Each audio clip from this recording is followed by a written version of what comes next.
ಕೇಂದ್ರೀಯ ವಿಹಾರ apartment complete ಜಲಾವೃತವಾಗಿದೆ. ಕಳೆದ ರಾತ್ರಿಯಿಂದ ಕೂಡ ಇಲ್ಲಿ ಜನ ಸಾಕಷ್ಟು ಸಮಸ್ಯೆಗಳನ್ನ ಎದುರಿಸ್ತಾ ಇದ್ದಾರೆ.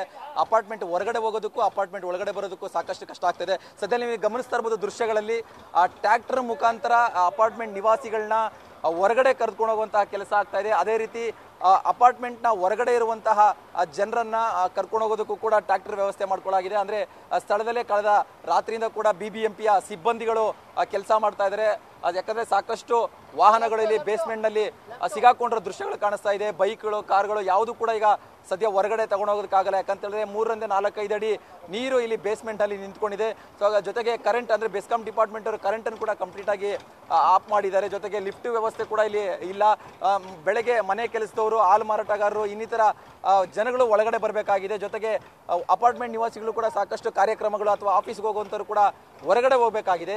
ಆದರೂ ಕೂಡ ಇಲ್ಲಿ ಹೆಚ್ಚಿನ ಮಟ್ಟದಲ್ಲಿ ನೀರು ಜಲಾವೃತವಾಗಿರೋದ್ರಿಂದ ಜನರ ಜೀವನ ಅಸ್ತವ್ಯಸ್ತವಾಗಿದೆ. ಸದ್ಯ ನೀವು ಗಮನಿಸ್ತಾ ಇರ್ಬೋದು ಜನಗಳನ್ನ ಟ್ರ್ಯಾಕ್ಟರ್ ಮುಖಾಂತರ ಅಪಾರ್ಟ್ಮೆಂಟ್ ಒಳಗಡೆ ಜೊತೆಗೆ ಅಪಾರ್ಟ್ಮೆಂಟ್ ಹೊರಗಡೆ ತಗೊಂಡು ಹೋಗುವಂತಹ ಕೆಲಸ ಇಲ್ಲಿ ಆಗ್ತಾ ಇರುವಂತದ್ದು. ಮತ್ತೊಂದು ಕಡೆ ಅಗ್ನಿಶಾಮಕ ದಳದವರು ನೀರನ್ನ ತೆಗೆದುಕೊಂಡು ಹೋಗಿ ಹೊರಗಡೆ ಅಂದ್ರೆ ನೀರನ್ನ ಹೊರಗಡೆ ಹೋಗುವಂತ ಕೆಲಸವನ್ನು ಕೂಡ ಮಾಡ್ತಾ ಇದ್ದಾರೆ. ಮತ್ತೊಂದು ಕಡೆ ನೀವು ಗಮನಿಸ್ತಾ ಇರೋದು ದೃಶ್ಯಗಳಲ್ಲಿ ಹಾಲು ಮಾರಾಟಗಾರರು ಅಂದ್ರೆ ಅಪಾರ್ಟ್ಮೆಂಟ್ ನಿವಾಸಿಗಳಿಗೆ ಅಗತ್ಯ ವಸ್ತು ಆಗಿರುವಂತಹ ಹಾಲನ್ನ ತಗೊಂಡ್ಬಂದು ಈಗ ಒಳಗಡೆ ನೇರವಾಗಿ ಅವರೇ ನಿವಾಸಿಗಳಿಗೆ ಕೊಡ್ತಾ ಇರುವಂತಹ ದೃಶ್ಯಗಳು ಕೂಡ ಇಲ್ಲಿ ನಮಗೆ ಕಂಡು ಬರ್ತಾ ಇದೆ. ಅಂತ ಹೇಳಿದ್ರೆ ಸಾಕಷ್ಟು ಹಿರಿಯ ನಾಗರಿಕರು ಇರ್ತಾರೆ, ಮಕ್ಕಳಿರ್ತಾರೆ, ಹೆಂಗಸಿರ್ತಾರೆ.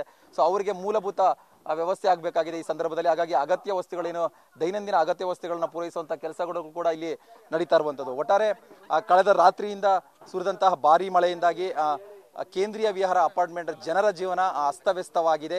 ಸೊ ಇವತ್ತು ಭಾನುವಾರ ಆಗಿರೋದ್ರಿಂದ ಬಹುತೇಕ ಜನರು ಅಪಾರ್ಟ್ಮೆಂಟ್ ಒಳಗಡೆನೆ ಸಿಗಾಕೊಂಡಿದ್ದಾರೆ. ಸೊ ಜೊತೆಗೆ ಅವರ ದೈನಂದಿನ ಪ್ಲಾನ್ ಕೂಡ ಇವತ್ತು ಬದಲಾಗಿರುವಂಥದ್ದು. ಸೊ ಹಾಗಾಗಿ ಇದು ಇವತ್ತಿನ ಸಂಜೆವರೆಗೂ ನೀರು ತೆರವು ಮಾಡುವಂತಹ ಕಾರ್ಯ ಕೂಡ ಆಗುತ್ತೆ ಅಂತೇಳಿ ಸ್ಥಳೀಯ ಸಿಬ್ಬಂದಿಗಳು ಈಗ ಮಾಹಿತಿ ಕೊಡ್ತಾ ಇರುವಂಥದ್ದು. ಕ್ಯಾಮ್ರಾ ಪರ್ಸನ್ ಚಂದ್ರೇಶ್ ಜೊತೆ Bharath Krishnappa, news first, Bengaluru. News first ನಿರ್ಭೀತಿಯಿಂದ ನಿಮ್ಮ ಪರವಾಗಿ.